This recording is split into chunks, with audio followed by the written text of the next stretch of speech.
সুপ্রিয় দর্শক মণ্ডলী, আসসালামু আলাইকুম। Welcome back to my channel. আজকে আপনাদের সাথে একটা পিঠার রেসিপি শেয়ার করতে চলে আসলাম। শীতের সন্ধ্যায় আপনারা চাইলে পিঠাটা খেতে পারেন। খুবই দারুণ একটা পিঠা, একদম ধোয়া ওঠা। তো পিঠাটা এত টেস্টি হয়, আপনারা না বানালে বুঝতে পারবেন না আসলে।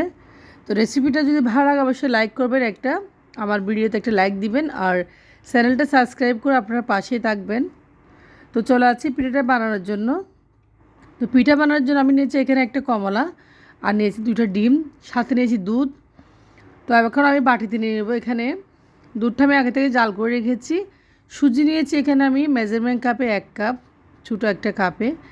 আর সাথে নিয়েছি এখানে আমি 2 কাপ ছোটো ছোটো কাপে ময়দা। আপনারা চাইলে আটাও ব্যবহার করতে পারেন। মেজারমেন্ট কাপটা আসলে খুবই ছোটো পরিমাণে আমি নিয়েছি। তো আপনারা যতটুকু পারবেন ততটুকু আপনারা ব্যবহার করবেন সুজি ময়দা।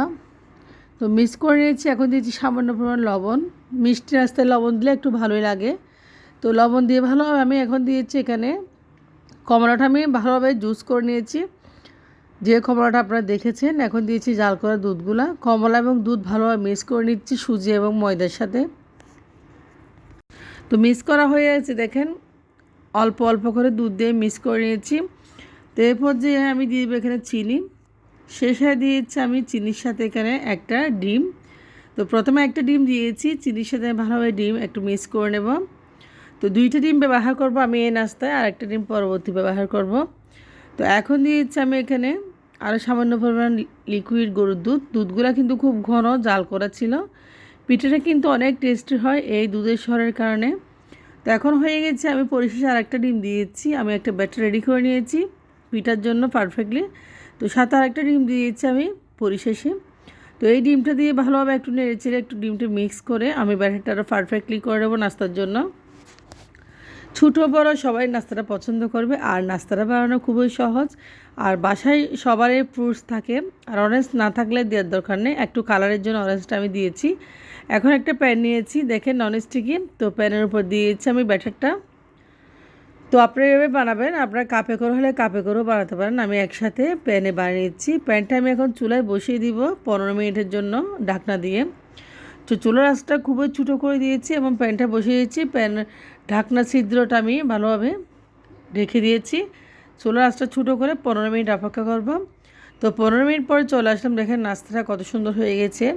তো এটা আসলে পিঠাটা এত টেস্টি হয়, আসলে খুবই টেস্টি হয়। দেখেন ফুলে ডাবল হয়ে গেছে পিঠাটা, নিচে একটু লালচে হয়ে গেছে অবশ্যই। তো পিঠাটা আমি এখন উল্টে দিব। তো দেখেন আমি উল্টে দিয়েছি, অন্য একটা পাশ উল্টে আর একটু হালকা বাপিয়ে নেব। তো পিঠা এখন হয়ে গেছে, দেখেন আমি চুলা থেকে নামিয়ে নিয়েছি। তো অরেঞ্জটা দেওয়ার কারণে পিঠাটা অনেক সুন্দর হয়েছে, আর ডিম দেওয়ার কারণে পিঠাটা অনেক ফুলকো ফুলকো হয়েছে। এই পিঠা আমি এখন কেটে আমি সার্ভ করব, যেহেতু আমরা সবাই নাস্তা করব সন্ধ্যায়। তো শীতের সন্ধ্যায় কিন্তু এরকম পিঠা খুবই জমে, খুবই ভালো লাগে চায়ের সাথে। তো আপনারা রেসিপিটা অবশ্যই ট্রাই করবেন। আবারও বলতেছি, ভালো লাগলে একটা লাইক করে দিবেন, আর চ্যানেলটা সাবস্ক্রাইব করে আমার পাশে থাকবেন। তো দেখেন পিঠা আমি একটা খেয়ে আপনাদের দেখাচ্ছি কতটা টেস্টি হয়েছে। পুরোই তালের পিঠার মতো হয়ে গেছে মাশাল্লাহ।